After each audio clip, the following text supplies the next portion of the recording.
So, you all are already familiar with the new terms that are going to come in the chapter again and again. Now, first of all, we have to assess the best form of government, the democratic government. We've already seen that a true democratic government is that government which gives in equality to all the citizens, wherein people are equal in the eyes of law, wherein everybody feels dignified, wherein there is no discrimination, everybody is a part of the decision making. If there is a conflict, it is resolved peacefully. Then if a person commits mistake, then what do? We give him room to actually correct his mistakes. That is true democracy. We've already seen this in detail. Well, we must understand that in most democracies of the world, people say just one thing, that they need to have only this kind of government. That's the best suited government to them. But still they feel unhappy and unsatisfied. Well, no government can be perfect in itself. There has to be certain loopholes, there has to be certain areas which need special attention. Well, people supporting the democratic government in spite of the fact that they are unsatisfied in certain areas clearly indicates that this is the best alternative government that anybody can think of. Even if you are unsatisfied somewhere, you know that the government has been able to satisfy you in most of the areas. So, whether we talk ill of democracy, whether we are unsatisfied, we are still for democracy. Next, it itself proves that most of the countries of the world today have a democratic setup, which means this government is definitely the best government that we can think of. So, this is an example which in itself proves that the outcome of democracy has been successful.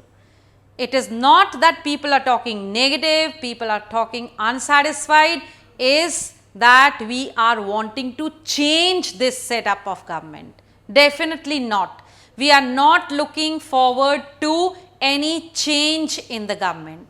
We are looking for changes in the government itself, that is in democracy itself. Whatever are the areas where we feel unsatisfied, we actually need to bring in changes there.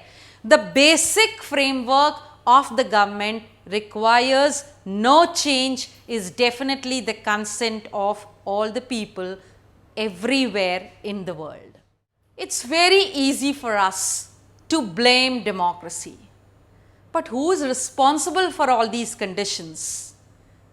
Okay, sitting here, I can say I have a corrupt government, we have not elected the right kind of people, the government is not doing its job properly.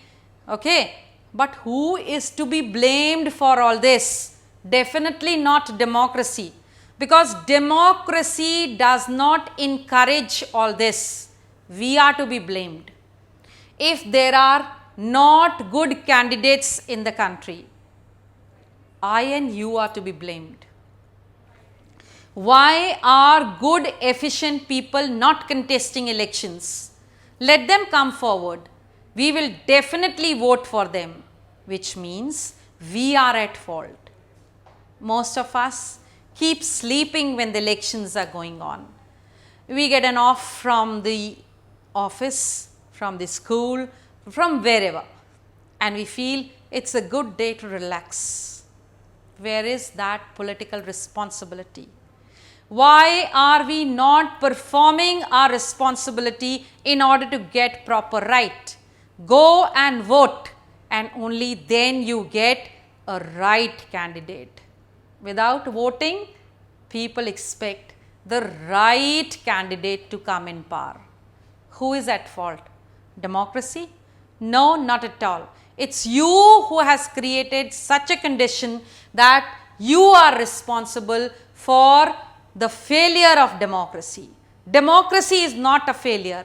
The failure lies in the conditions that the citizens create in order to make democracy unsuccessful. Do not criticize. Come forward and see to it that whatever are the faults, we actually give in change there and make democracy a true democracy.